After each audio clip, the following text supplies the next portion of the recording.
Hello, my name is Judith Nyman, and I'm the Director of Program Policy for the Ontario Public School Boards Association. It is my pleasure to welcome you to our panel discussion regarding the professional support of FSL teachers.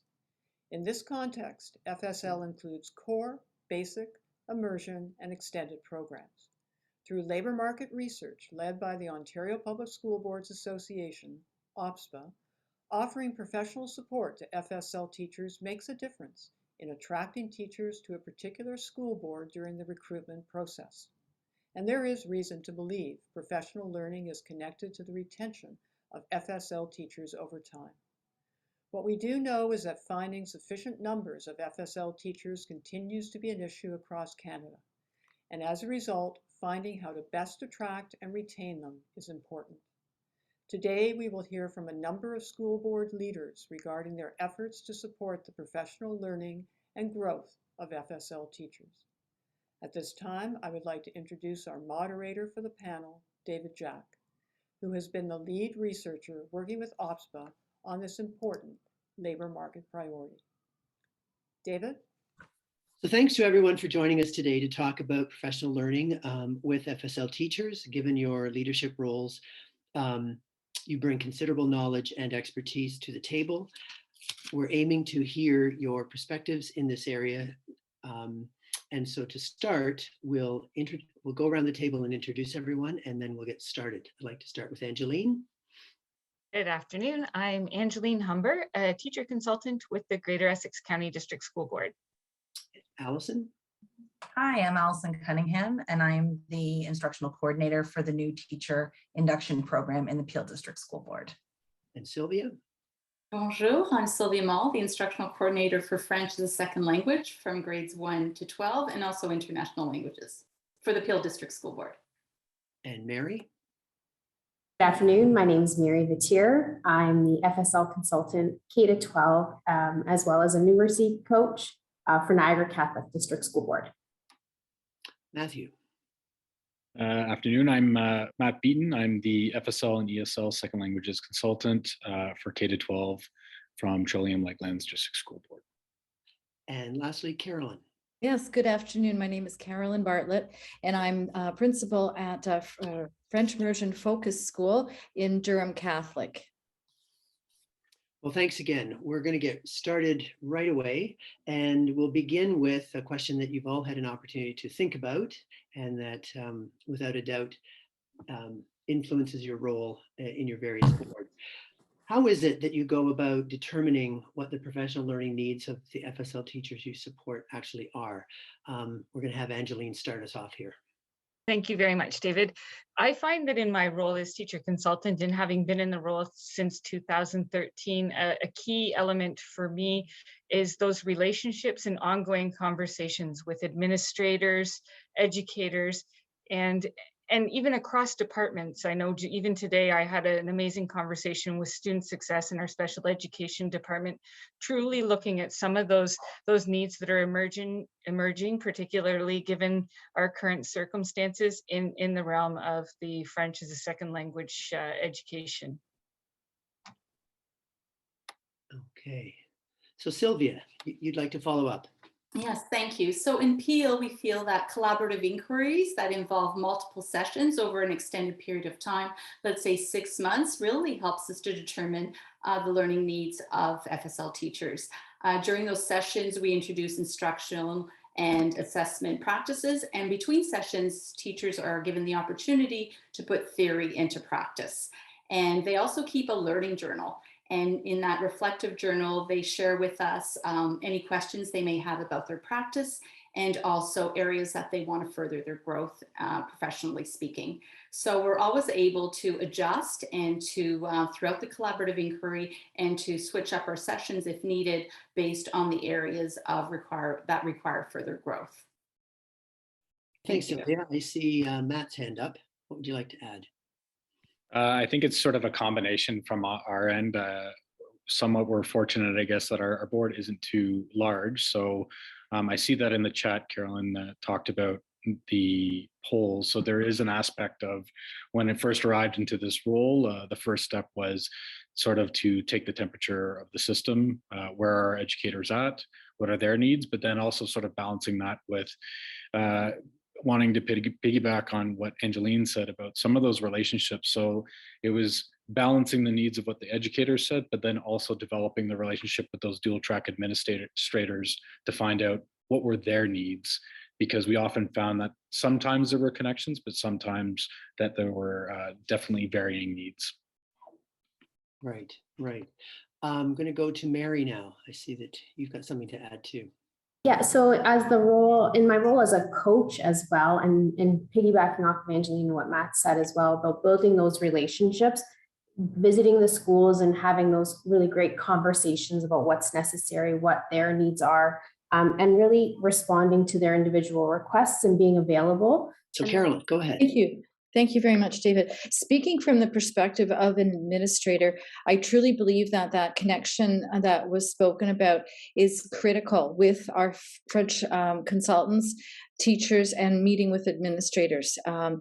The idea of ongoing conversation, especially for like a school like mine in Durham, which is a French French focused school, we're French immersion from 1 to 8, that we need to have that conversation. And I really, as an administrator, appreciate being asked and like responding to surveys. And I know, like, you know, in our board, we do surveys periodically to annually, and we talk about, you know, we talk about the strengths of our program, but really what the French teachers need. So we survey the teachers, we survey the students, we look at what's going on in the board, what excellent programs are happening, and we share that amongst each other. But as an administrator, I truly appreciate having my voice heard, because I am on the ground every day in my school and I see what's going on. So it's extremely valuable to survey administrators, and really we're able to respond and give our input. Very critical and much appreciated. Well, thanks, Carolyn. I see that Allison wanted to chime in. Go ahead. Yes, thank you. I think, you know, the surveys and those conversations, you know, connecting is really important in terms of determining, you know, what will be the content of our professional and what can we support. But another layer to this, and especially, you know, here in Peel, and I'm sure in other boards, is a significant amount of our new teachers are French teachers. So one of the things is we start with just going back to look at the data and who are we, not only what are their needs, but who is in that group of educators.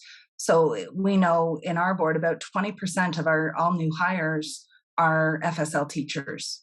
And so their needs in terms of not only understanding curriculum, but their whole teaching, their philosophy of teaching, and understanding, deepening their understanding of general pedagogy is also a piece in supporting. And when we can build their confidence, the need for new teachers is building that confidence and opportunity for relationship through learning, so that they feel supported. And then we do have that retention when the confidence is there, and then that learning is happening simultaneously. And even when we're looking at all of our French teachers, so that's just the data. So looking at the data of who are our new teachers, but when we start to even break down data and look at, you know, in our secondary teachers, for example, 21% of all our secondary teachers who teach French are in their first and second year. And we, you know, and in Peel elementary teachers, 10% of our all elementary French teachers right now in Peel are in year 1 and 2, not going to year 1 to 5. This is just year 1 and 2. So I think really looking at the data of who are we supporting is critical to go alongside not only identifying what are those learning needs in terms of supporting the teaching practice, but who is in the room and who are we supporting with that. Mm-hmm. Thank you for that one. I saw Angeline's hand. Go ahead. Thank you very much. One additional point I was thinking about in the processes to determine those professional learning needs are in the development of our 3-year plan for FSL, and even in the development of our board improvement plan, truly looking at that system monitoring and what that might tell us about what the professional learning needs are. I know even this year we did some system monitoring in and around writing in FSL and used the moderated marking available on Transforming FSL, and found that really beneficial to determine educator learning needs. Thank you. Matthew.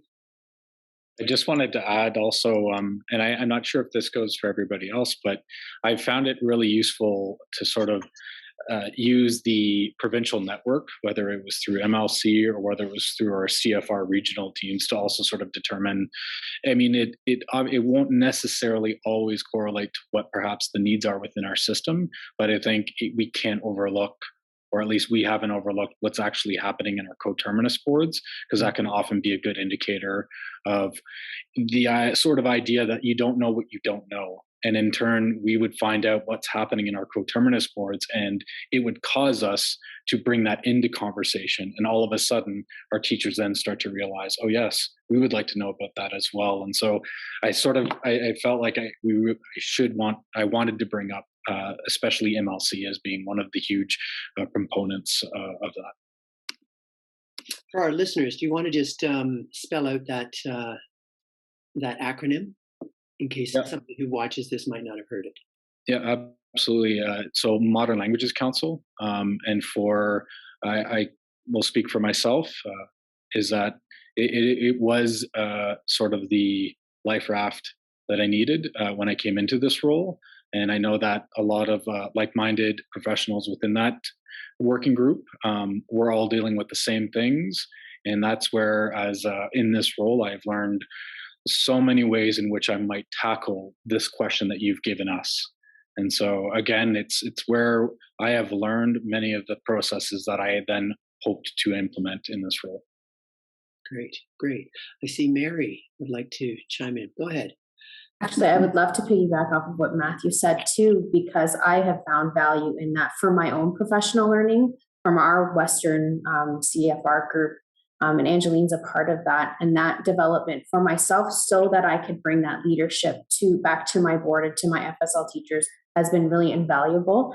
And just being able to work with other professionals that are in the same role, experiencing the same kinds of deficits or the same kinds of struggles has been valuable in my own professional learning as an FSL teacher who still does support a system, who is at a system role, but also who does happen to go into a classroom to help support a teacher, help model certain things. So that, like Matt, has been very, very valuable for my professional learning, but also to help, how do I implement certain things? And that soundboard that I've used from and from the Modern Languages Council or from our Western group has been saving grace, I would like to say, for our professional learning as leaders.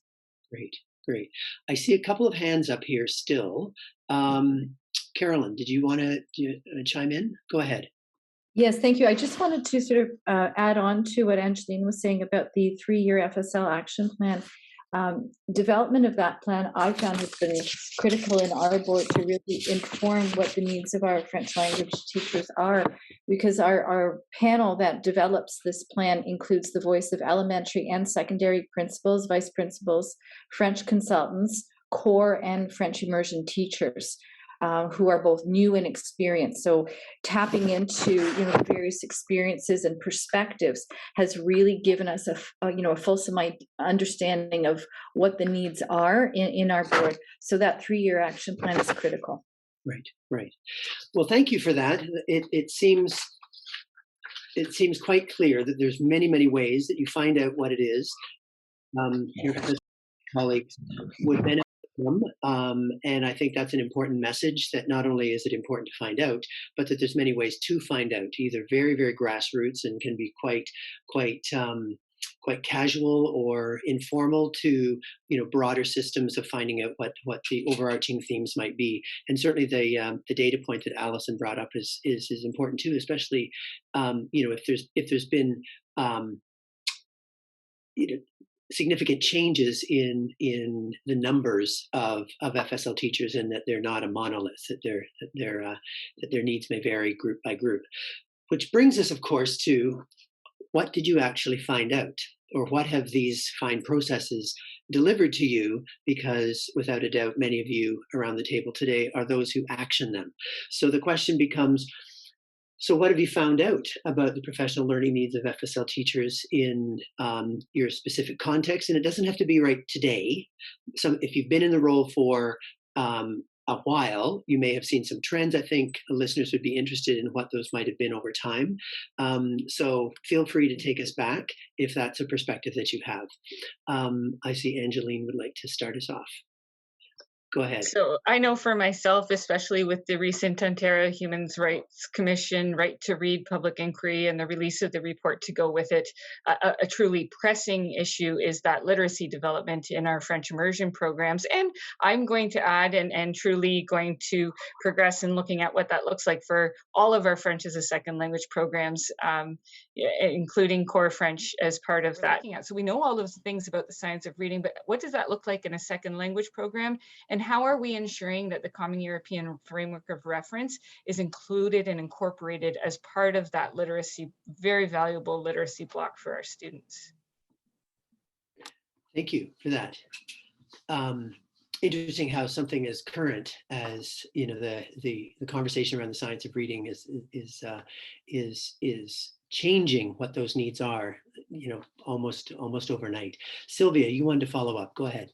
Yes, thank you. So in Peel, our focus is on inclusive education, and which supports the diversity of all learners. As you know, a lot of students do leave French immersion, unfortunately, in the higher grades, and also core French students are demitted from the program, and many don't, are not required to do that 1 credit at secondary. I think it's about 25% who are demitted, which is huge. So we have really focused on inclusive education, making, I would say, teaching practices culturally relevant and responsive to a diverse group of students, and especially students who have been historically marginalized over time, and keeping that pathway to French opportunities open to all students to grade 12.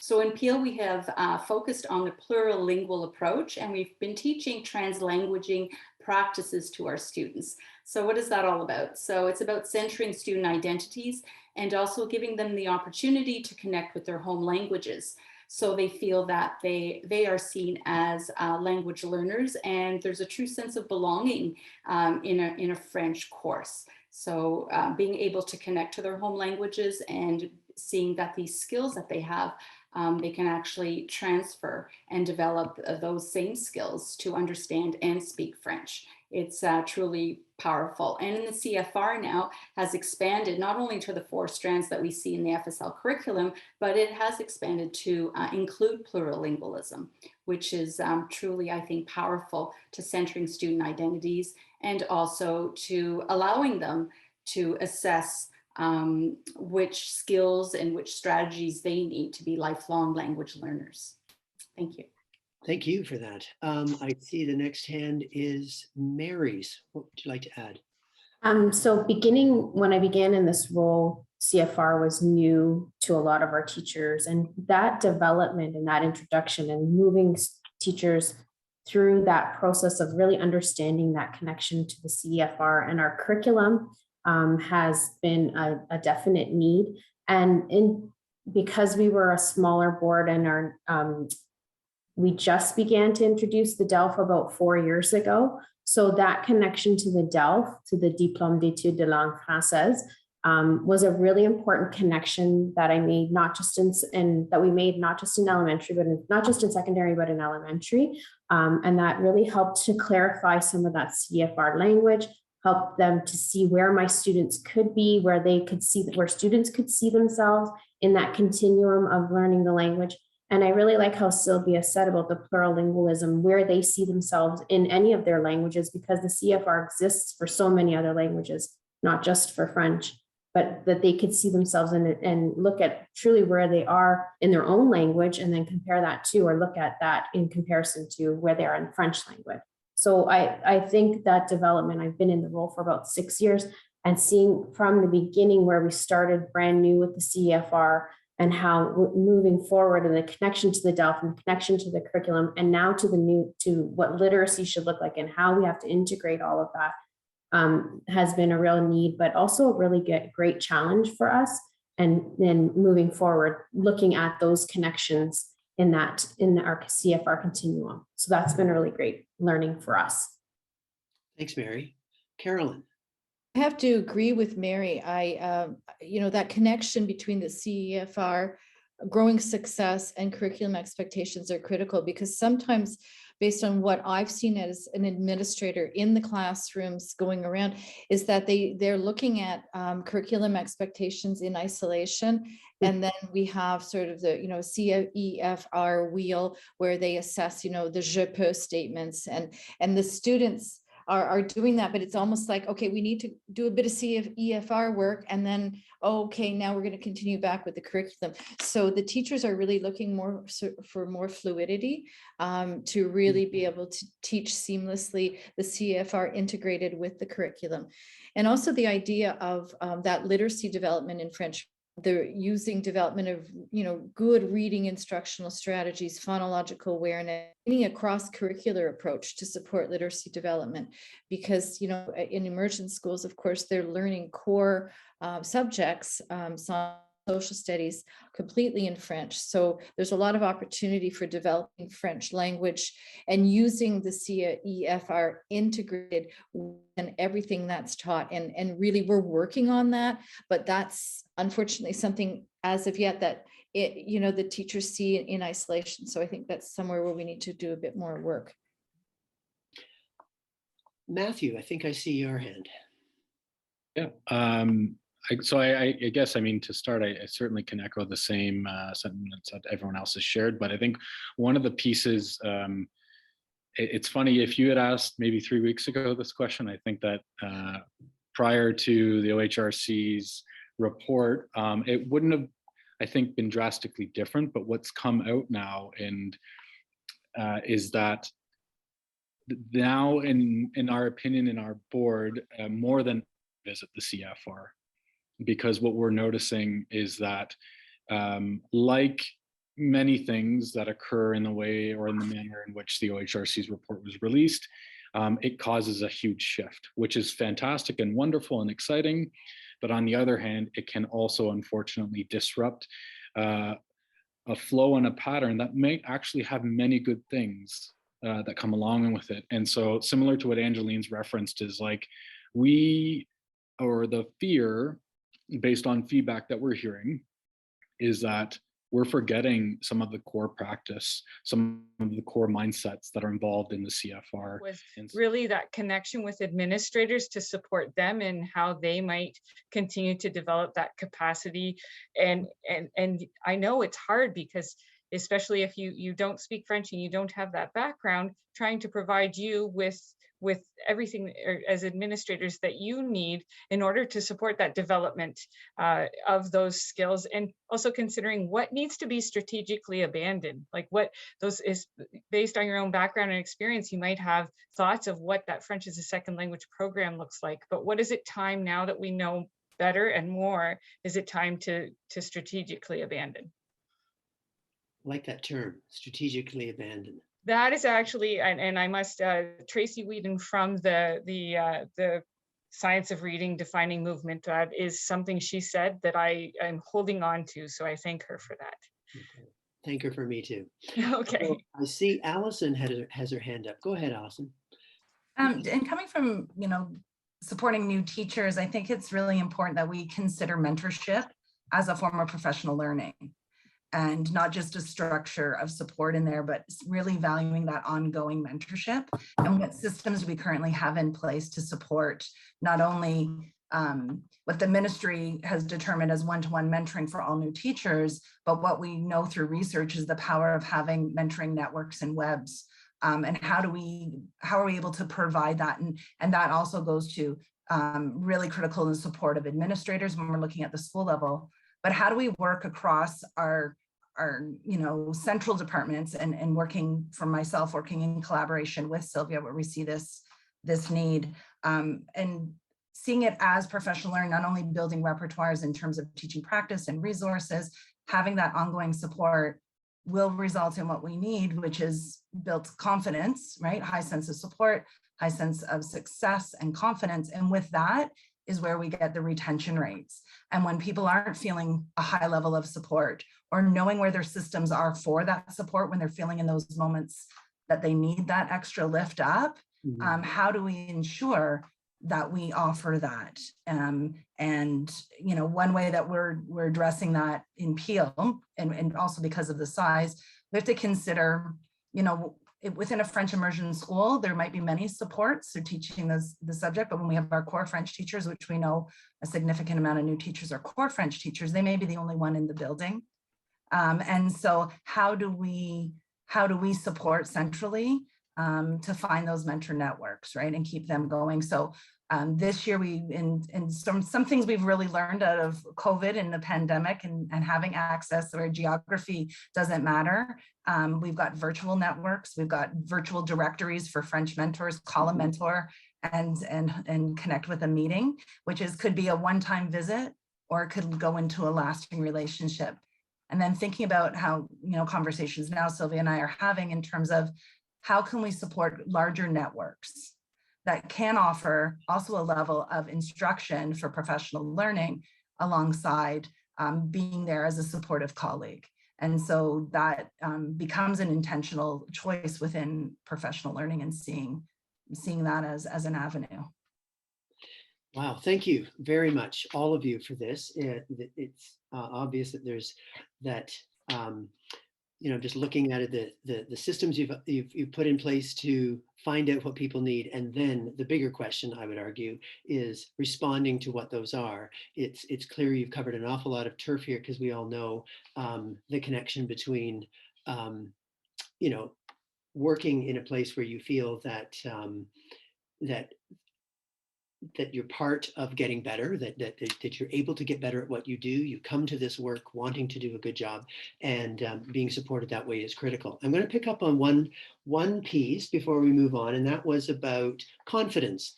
And that brings us to the next item I wanted to open up for discussion. And one of the things that we have found in other parts of this project relate to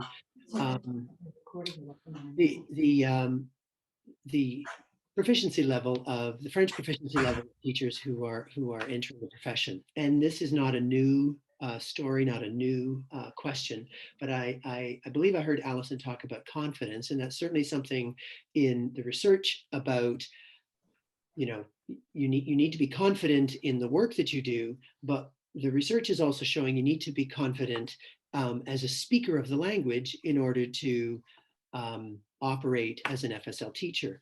So I wanted to shift our conversation just slightly and ask this question: to what extent is the development of teachers' French proficiency supported in the current professional learning that you're leading? And some of you may have a lot to say about this, and others not. This is a fairly new pathway for districts to go down. But I know that there are some of you who are doing this and may have done it for some time. So I'd like for our audience to hear about what some of those stories are. And I believe Sylvia had asked if she could start us off on this one. Go ahead. Thank you.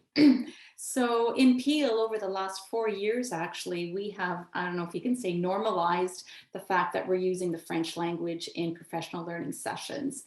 We think it's very important for teachers to have the opportunity to make social connections as well as professional networks between each other. As Alison said, many teachers are alone. They're in their schools, or they're the only French-speaking person in the school. So all our professional learning sessions now are in French. We create learning norms at the beginning of each session, making it a safe environment, judge-free environment where all accents are acceptable and mistakes are welcomed. And we've had a lot of positive feedback asking us not to go back to the English, but to maintain that French, that level of French proficiency among teachers. And especially for teachers who at first are a little bit hesitant. They're able to use, let's say, the chat box or maybe the Jamboard to write down their thoughts, but eventually in the breakout rooms, they are speaking French. And we feel that developing their academic language is our goal, so they can use that language when they return back to the classroom. In all our virtual sessions, we use French resources as well, French podcasts, French professional learning journals, videos, and they seem to really appreciate those resources as well. And with And with Allison, she just mentioned it. We're really excited because we are going to start a French mentoring program where French mentors are mentoring French mentees, and really building that confidence and that proficiency level among teachers. So thank you. Well, thank you, Sylvia. I think Angeline wanted to speak, and then Matthew, go ahead. In alignment very much with what Sylvia said, it's those opportunities for French and building that safe environment are critical. In addition to that, considering all of the other subject PD in French to develop that vocabulary and build those systems. And anytime we create a system support, considering as much as possible French from the outset, or a creation of a document. For example, we recently, shared some Earth Day supports and ensuring that French was considered in the creation so that there were equivalent supports available. One other thing, and I neglected to mention in my intro that I support kindergarten to grade 12 French as a second language. And it's lovely for me because I get to see all of these sides of that.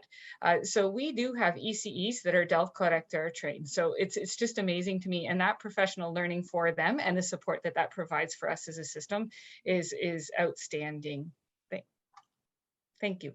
Thank you. Thank you. We might come back to that momentarily. Matthew, go ahead. So I don't know that we are quite at where Angeline and Sylvia just sort of referenced.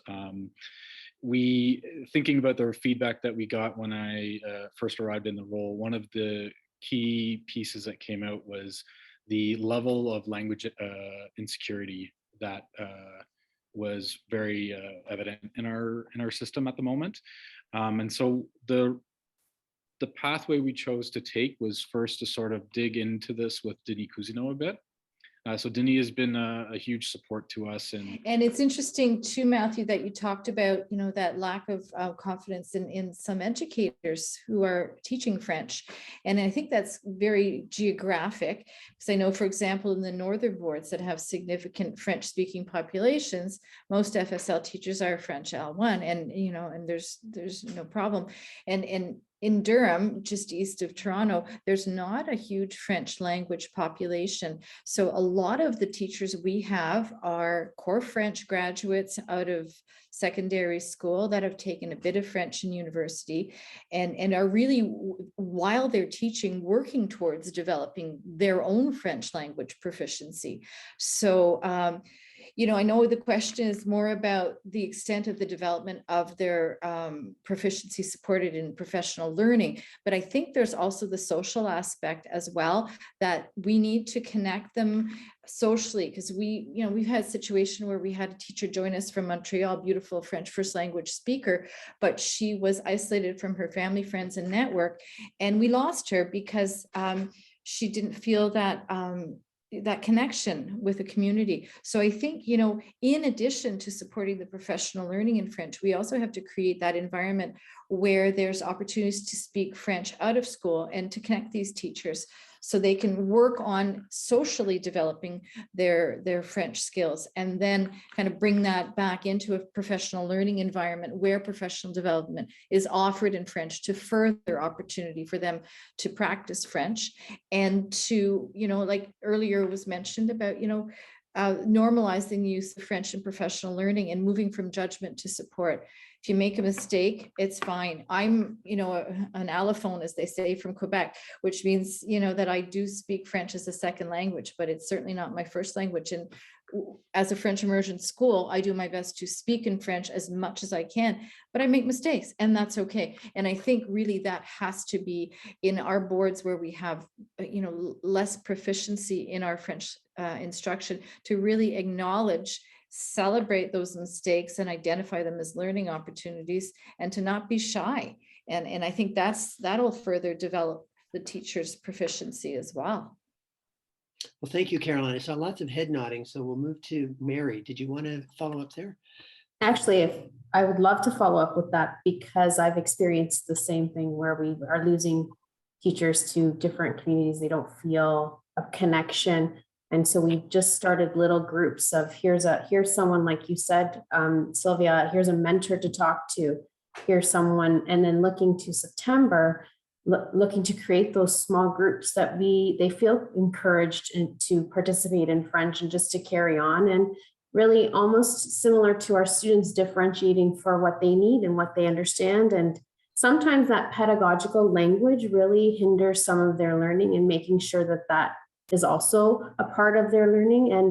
And working with new teachers, I love, Allison, how you said that, we really have to almost, I don't want to say gather them in, but really make them feel a part of something more than just, you just got hired because we're so desperate for a teacher that this is your reality. No, we really want you to feel welcomed, and that, no, it's not just because we're desperate, but because we really want you to be a part of something wonderful and something great, and learning a second language and how valuable that really and truly is, and making them feel a part of that. And like Matt said, using outside sources like Dennis, because we've also had him come to speak, and the feedback from our teachers has been, really loved hearing him speak French, just the level of the way he would speak French. They really loved that, and encouraged other speakers, and just to hear different accents, to hear different people talking, so they could make connections to those people as well, has been really valuable for us. And just working through their building their confidence, and really trying to encourage them to use the language as much as they can, so they are more comfortable in our classrooms to say, this is what we're doing, and this from dès le début, like right from the beginning, this is what we're doing, and really seeing that as valuable, and that love of language and learning language over years stays with us and stays with our students. So I think that was a valuable part for us as well. Allison, what would you like to add? Yeah, no, and I think just adding on with what Carolyn and Mary just shared too, is that high sense of belonging. We've got to consider, again, it's like, who are we supporting? And as we know that, with just teacher shortages as they are, and getting into French teacher shortages, we're going to be doing a lot. We anticipate in the province of Ontario a lot of international recruitment. So what are the numbers of L1 French speakers that are going to be in the space? And that, again, it's like, we're having people come to new places, new lands, and where's my space?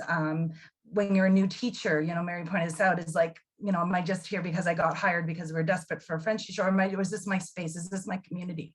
And so I think we need to consider who that is, right, and build that. And then another spaces is, again, the confidence and proficiency, and where do we create those spaces? So taking the bilingual approach that we're doing, or delivering in French, and having people that are facilitating at their own different levels of building proficiency. That's also part of the intentionality, right? And even with the mentorship, right? Is that our mentors themselves, while they build their leadership capacity, and we're looking at helping them support the professional learning, they too are also having opportunities to increase their proficiency levels as well. And so having that space, and then the option of, we do give choice, because we know that our French teachers are, at different levels of their own proficiency, to have access to the academic resources, professional resources in English or French, or both. Do you want access to them? Because learning that academic, that pedagogical language as well is a whole nother layer on top of it. And so I think that choice and the access to it. And when you do something like we're planning, our intention with the mentor network is, although we are planning and using that space to really support teaching practice, just as you said, Mary, it's that social space, that network, that friendship, that support, where the social language can live. Because if I'm a core French teacher and I look at my social spaces within my school, meaning, before the days of COVID when we were at distance, it's the staff room. And is the conversation happening in French in that space for you to have that social dialogue? And so I think when we create these intentional networks for learning, we also create an intentional social space as well for that belonging and that building of confidence and proficiency. Thank you, Allison. And Angeline, go ahead. So just kind of in addition to that, because we took all of that and we were wondering, how can we even back it up a little bit more? And I'm looking at Allison and thinking of your role in NTIP. And so we are very excited about a project we're doing with the Faculty of Education at the university. So a liaise project, and truly working with the French candidates and those that are considering being French candidates, and how might we best support them, and how might we collaborate with our human resource department to ensure that they're feeling ready, prepared for that workforce. And so some of that has involved professional learning around the CEFR. Some of that has been looking at our own board's practice in relation to their hiring practices and what that looks like. But one of the things we're also noting is what that can help us tell us for our NTIP program for those incoming French as a second language educators. And hopefully that will support that retention over time. I want to thank you again for your summary, your very detailed summaries of the work that you're doing and the experiences you've had and the professional perspectives that you bring to the topic. I know that they will inspire further thinking in professional support for FSL teachers. So thanks again. I'm going to turn it over now to my colleague, Deborah Kurtilla, who is the partnership lead in the Labor Market Partnership. Deborah. Thank you so much, David. And I do want to express our sincere appreciation to all our panel members. As you mentioned, we know we have very busy people around the table this afternoon, and we are thankful that they're willing to share their insight and knowledge about FSL professional learning with all of our viewers this day. And just to summarize a bit about the information that we've talked about in the last hour or so, is that there are many ways that we find out about professional learning for FSL teachers. And just as expressed by our panel members, we've heard about conducting surveys and focus groups, the importance of listening to administrators and establishing those relationships with teachers, finding out who our target audience is, and ensure that we look at the data to see who in the group that we are trying to support. The panel members also talked about some of the professional learning needs of teachers and how we go about addressing them in the school districts across the province of Ontario.